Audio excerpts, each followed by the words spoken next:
Hello friends, नूतन education में आपका स्वागत है। आज हम पढ़ेंगे राजस्थानी साहित्य। ठीक है, राजस्थानी साहित्य दो जो भाषाएं हैं उनमें लिखा गया है, डींगल और पिंगल। डींगल होती है मारवाड़ी भाषा का साहित्य और पिंगल होती है ढूंढानी व ब्रज भाषा का साहित्य। अब हम देखेंगे जो अलग अलग चीज़ें होती है, जैसे ख्यात, वंशावली, प्रकाश, वंचालिका, वात, ये सभी का इनका अर्थ क्या होता है और कौन कौन सी ख्यातें हैं, कौन कौन सी वंशावलियाँ हैं। ठीक है, तो हम सबसे पहले देखेंगे ख्यात के बारे में। तो ये जो ख्यात होती है वो मान मर्यादा व वंशावली का चित्रण होती है। ठीक है, तो इसमें ख्यात में प्रमुख ख्यात कौन कौन सी है, तो मोहनोत नैणसी की ख्यात है जो मोहनोत नैणसी द्वारा रचित है, और बाकीदासरी ख्यात है, और बीकानेर के राठौड़ों की ख्यात है, दयालदासरी ख्यात है। ठीक है, वंशावली। वंशावली को वंशावली का वर्णन वंशावली कहलाता है। राजवंशों की जो वंशावली होती है उनके वंश के बारे में बताना वो वंशावली कहलाता है। जैसे राठौड़ों की वंशावली, राजपूतों की वंशावली, रजवाड़ों की वंशावली, ये मुख्य वंशावलियाँ हैं। ठीक है, वात यानी कहानी कहने से है। जैसे पहले के ज़माने में कहानी शब्द का उपयोग ना करके वात शब्द का उपयोग किया जाता था, तो उस टाइम के ज़माने के लोग ऐसे बोलते थे, भाई हम तुमको उसकी बात बताते हैं, एक बात बताते हैं। ठीक है, तो बात में कौन कौन से प्रसंग आ जाएंगे, ऐतिहासिक आ जाएंगे, प्रेम प्रसंग आ जाएंगे, पौराणिक प्रसंग आदि, मनोरंजन से संबंधित प्रसंग भी आते हैं इसके संबंध में। पर हम जब राजस्थानी साहित्य पढ़ रहे हैं तो उसमें ऐतिहासिक, प्रेम प्रसंग और पौराणिक प्रसंग ही आएंगे। ठीक है, फिर है प्रकाश। प्रकाश व्यक्ति विशेष या वंश विशेष पर प्रकाश डालना होता है। इसका मतलब जैसे पाबू प्रकाश, राज प्रकाश, उदय प्रकाश, ये प्रमुख प्रकाश हैं। किसी व्यक्ति विशेष के जीवन पर प्रकाश डालना या वंश पर प्रकाश डालना। वंचालिका, वचनिका गद्य पद की तुकांत रचना, घटना विशेष, व्यक्ति विशेष, ठीक है, और वंश से संबंधित। जो अचल दास खींचीरी वंचलिका, इसकी वंचलिका है। फिर है दवादेत, उर्दू फारसी भाषा में की गई रचना। ये पद शैली की होती है और कलात्मक लेखन शैली है इसमें। रासो, युद्धों, सैनिक अभियानों, प्रेम प्रसंग आदि के बारे में उल्लेख होता है इसके अंदर। जैसे पृथ्वीराज रासो, विसल देव रासो, हमीर रासो। ठीक है, फिर है वेली। इतिहास, प्रेम प्रसंग, स्वाभिमान, वंशावली, वीरता, उदारता, ये सभी वेली के अंतर्गत आते हैं। तो डींगल शैली पर आधारित होती है वेली, और वेली किशन रुक्मणीरी ख्यात ये बहुत ही फेमस है। ठीक है, राजस्थानी साहित्य की प्रथम रचना कौन कौन सी है तो देख लीजिए। भरतेश्वर बाहुबली घोर वज्रसेन द्वारा 1168 में, ये पहली है। पर वैसे हम शिवदान सिंह, पर सबसे पहली हम जो रचना है वो शिवदास गाडर की मानते हैं। पर वैसे भरतेश्वर बाहुबली घोर साहित्य की प्रथम रचना है। ठीक है, 1168 में लिखी गई थी और वज्रसेन सूरी द्वारा लिखी गई थी। सवतोलख राजस्थान साहित्य की प्रथम रचना है भारत बाहुबली रास शांति भद्र सूरी द्वारा। ठीक है, फिर है वचनिका शैली की प्रथम रचना अचल दास खींचीरी वंचलिका, शिवदास गाडर द्वारा। राजस्थानी भाषा का प्रथम नाटक केसर विलास है, शिवचंद्र भरतिया द्वारा। राजस्थानी भाषा की प्रथम कहानी विश्रांत प्रवास है, शिवचंद्र भरतिया की। राजस्थानी भाषा का प्रथम उपन्यास है कनक सुंदर, शिवचंद्र भरतिया द्वारा। स्वतंत्र काल में राजस्थानी भाषा का प्रथम उपन्यास आभे पटकी है श्री लाल नथमल जोशी द्वारा। आधुनिक काल की प्रथम काव्य कृति है बादली चंद्र सिंह बरकाली द्वारा। ठीक है, अब हम देखेंगे राजस्थानी साहित्य के काल विभाजन को। राजस्थानी साहित्य के काल विभाजन को हम देखेंगे तो प्राचीन काल 3 भागों में बांटा गया है इसको, प्राचीन काल, मध्यकाल और आधुनिक काल। प्राचीन काल को 8वीं से 15वीं सदी तक माना गया है और इसको बोलते हैं वीरगाथा काल। मध्यकाल को 15वीं से 18वीं शताब्दी तक माना गया है और इसको बोलते हैं साहित्य व साहित्यकारों का काल। ठीक है, आधुनिक काल को 18वीं सदी से अब तक जो माना गया है उसको आधुनिक काल माना गया है। इसमें इतिहास व इतिहासकारों का काल कहा गया है इसको। ठीक है, फिर प्राचीन काल के बारे में देखेंगे इसको, जिसको वीरगाथा काल कहते हैं, तो इसके बारे में देखते हैं। इसमें जो प्रमुख रचनाएं हैं और कवि हैं उनको देख लीजिए। नेमिनाथ भारमासा कवि पालहड़ है ना, तो ये मारू गुजर भाषा में लिखा गया है। जैन धर्म के 22वें गुरु नेमिनाथ का वर्णन है इसके अंदर। फिर है रणमल छंद श्रीधर व्यास, मारवाड़ के शासक बाव रणमल के सैनिक अभियानों का उल्लेख है इसके अंदर। विसल देव रासो नरपति नालय गोडवाड़ी भाषा में लिखा गया है। अजमेर के चौहान विसल देव चौहान के प्रमुख सैनिक अभियानों के बारे में, विसल देव चौहान व राजमती के प्रेम संबंध के बारे में। फिर है पृथ्वीराज विजय जयानक संस्कृत भाषा में लिखा गया है। तो पृथ्वीराज चौहान अजमेर के सैनिक अभियानों का वर्णन और अजमेर का सचित्र वर्णन है, पृथ्वीराज विजय लिखी हुई है जयानक द्वारा। पृथ्वीराज रासो चंद्रवरदाई द्वारा पिंगल भाषा में लिखी गई है। पृथ्वीराज चौहान अजमेर के बारे में वर्णन किया गया है, सैनिक अभियानों के बारे में, प्रेम प्रसंग के बारे में और तराइन के युद्ध के बारे में। ठीक है, अचलदास खींचीरी वंचालिका शिवदास गाडड़ प्रथम रचना जो गद्य शैली चारण साहित्य है ना, ये प्रथम रचना है गद्य शैली में और चारण साहित्य ही है। अचलदास खींची और होसंगा शाह 1423 में इन दोनों के बीच में युद्ध हुआ था। ठीक है, और जो अचलदास खींची हैं वो गागनौर के शासक थे और होशंग शाह मांडू के सुल्तान थे। ठीक है, इन दोनों के बीच में युद्ध हुआ था, इसी का वर्णन है इसके अंदर अचलदास खींचीरी पंचालिका में। फिर है वंचनिका शैली का प्रथम सशक्त रचना। ठीक है, वंचनिका शैली का जो प्रथम सशक्त रचना है वो देखते हैं हम। ब्रह्म स्फुट सिद्धांत ब्रह्मगुप्त द्वारा भीनमाल के निवासी थे, प्रथम प्रसिद्ध खगोल शास्त्री थे। फिर है शिशुपाल वध कवि माघ द्वारा भीनमाल के निवासी राजस्थान के वाल्मीकि के नाम से जाने जाते हैं। ठीक है, फिर है आधुनिक वाल्मीकि, किसको कहा जाता है, हरि सिंह सांकला को। फिर है ढोला मारूरा दूल्हा, दूल्हा यानी दोहा कवि कलोल द्वारा। ढोला मारू के विवाह का वर्णन है इसमें।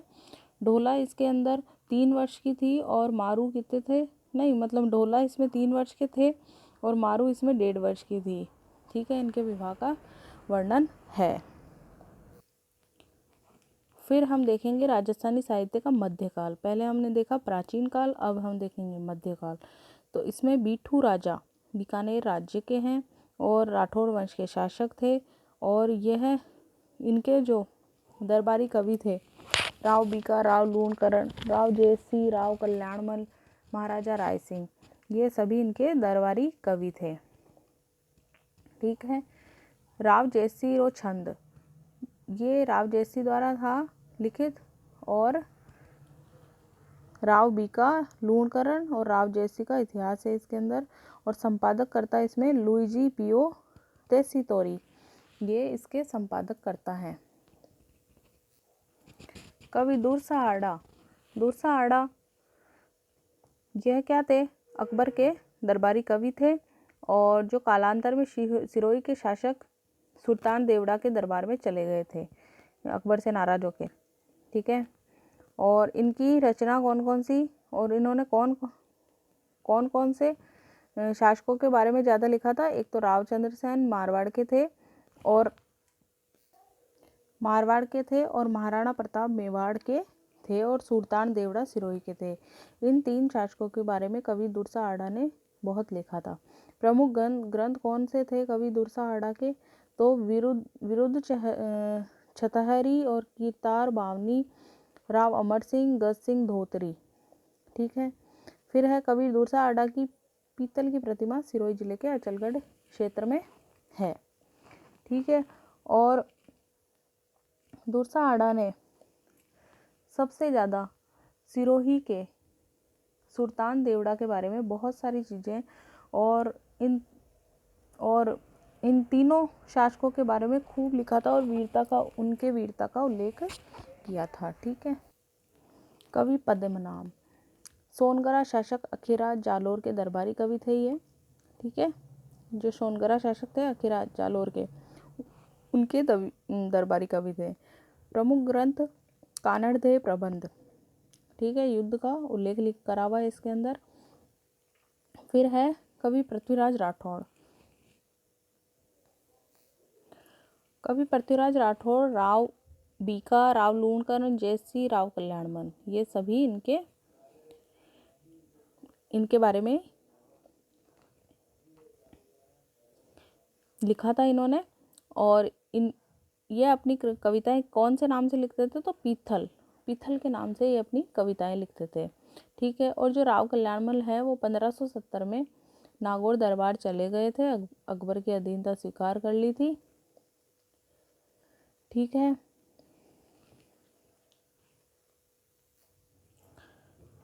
नोट, पाथल और पीथल है ना। पाथल किसको बोलते थे? राणा प्रताप को। महाराणा प्रताप का नाम था पाथल। ठीक है। कन्हैया लाल सेठिया ने पीथल और पाथल कविता लिखी थी। अकबर ने पृथ्वीराज राठौड़ को गागनौर का दुर्ग जागीरदारी में दिया था। ठीक है। पृथ्वीराज राठौड़ को डींगल का हेरोज यानी हीरो यानी नायक कहा जाता था। प्रमुख रचनाएं कौन सी है? वेली किशन रुक्मणी री ख्यात। कवि दूरसा आडा ने इस ग्रंथ को 5वां वेद व 19वां पुराण कहा है। इस ग्रंथ की रचना गागरोन दुर्ग यानी जल दुर्ग है गागरोन दुर्ग में हुई है और भाषा डींगल है इसकी। दूसरा इनका ग्रंथ है दसम भागवतरा दूल्हा यानी दोहा, गंगा लहरी, कल्लाजी राय, मल्लोत्री कुंडलियाँ, बसदेव राउत और दशरथ राउत। ठीक है। कवि पृथ्वीराज राठौड़ की। ठीक है। जम गीता जम्बोजी द्वारा रचित ग्रंथ, विष्णु धर्म का 5वां वेद 19वां पुराण। ठीक है। फिर है मूढ़ोत नैणसी जोधपुर, महाराजा जसवंत सिंह फर्स्ट के दरबारी कवि थे ये। अबुल फजल बोला जाता था इनको। किसने कहा अबुल फजल? देवी मुंशी प्रसाद ने इनको अबुल फजल की उपाधि दी थी और राजपूताने का अबुल फजल भी बोलते हैं इनको। प्रमुख ग्रंथ मूढ़ोत नैनसी ख्यात और मारवाड़ परगना री विगत। मारवाड़ का गजेटियर यानी कि मारवाड़ की जो जनसंख्या के आंकड़े थे वो देने वाले पहले थे ये व्यक्ति। और फिर है कवि बांकीदास, महाराजा मान सिंह के दरबारी कवि में मित्र थे ये और उपनाम इनका था मारवाड़ के बीरबल। ठीक है।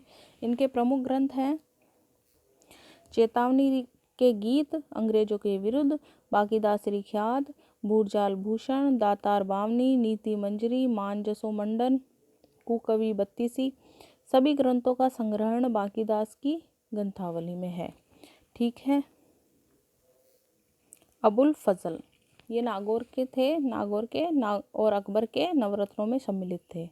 प्रमुख ग्रंथ अकबरनामा फारसी भाषा में लिखा गया, एक अध्याय आयने अकबरी है और हल्दी घाटी के युद्ध को खमनोर के युद्ध की संज्ञा दी थी इन्होंने। फिर है महाराणा कुंभा काव्य गुरु।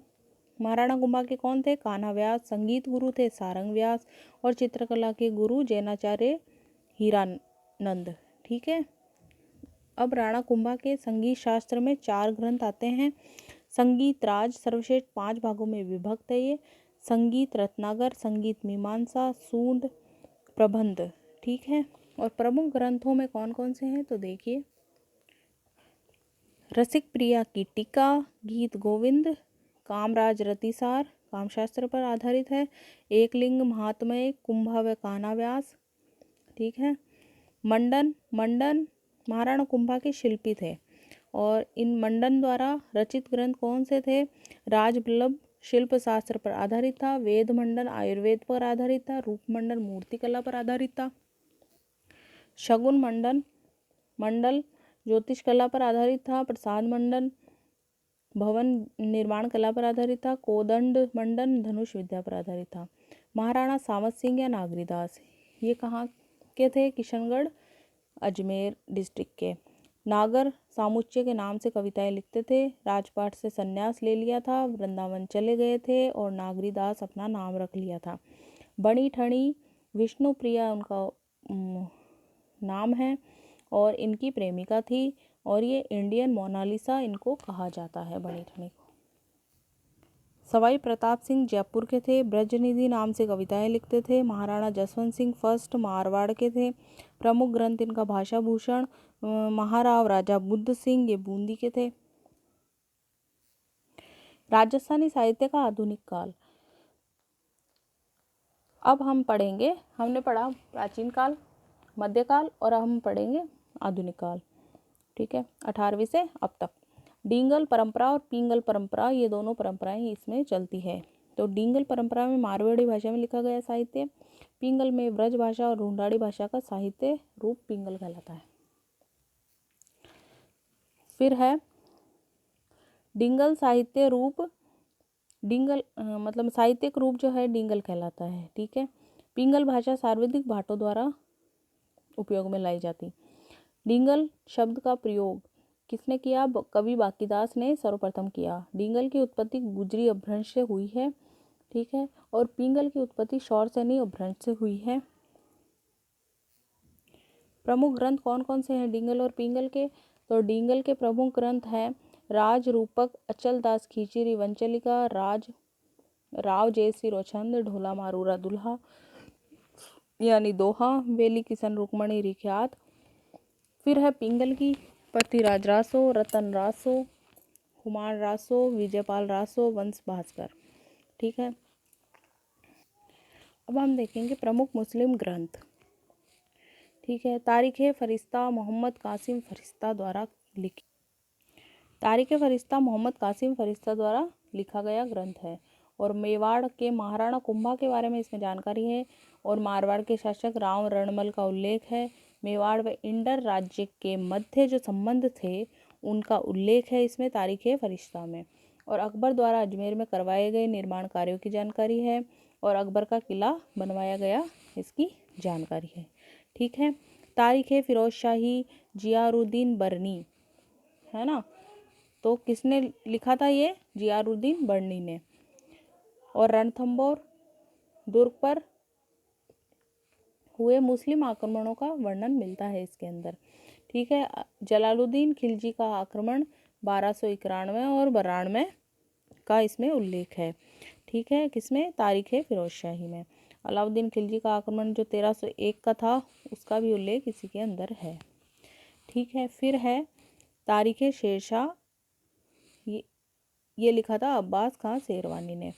इसमें मारवाड़ के शासक राव मालदेव का उल्लेख है और मालदेव का भी कौन से युद्ध का उल्लेख है? गिरी सुमेल युद्ध का 5 जनवरी 1544 में जो युद्ध हुआ था उसका उल्लेख है इसमें। प्रत्यक्ष वर्णन व अब्बास खां शेरशाही इस युद्ध में उपस्थित भी थे। ठीक है,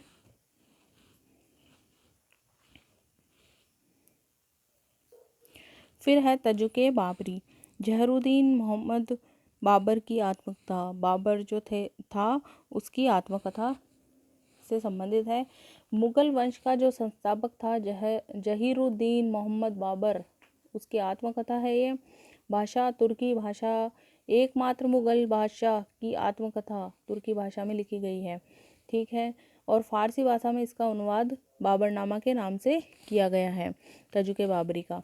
और जो खानवा का युद्ध था 1527 राणा सांगा और बाबर का, उसका उल्लेख है इसके अंदर। और बाबर तैमूर लंग का वंशज था। बाबर किसका वंशज था? बाबर तैमूर लंग का। ठीक है, फिर है तारीख़ अलाई खज़ाइन उल फतह अमीर खुसरो द्वारा रचित। तो अमीर खुसरो को क्या बोलते थे? भारत का तोता बोलते थे। ठीक है। अलाउद्दीन खिलजी के दरबार में इस ग्रंथ की रचना की गई और इस ग्रंथ में सती प्रथा का उल्लेख है। 1303 में जो अलाउद्दीन खिलजी के चित्तौड़ दुर्ग पर आक्रमण का उल्लेख है इसके अंदर।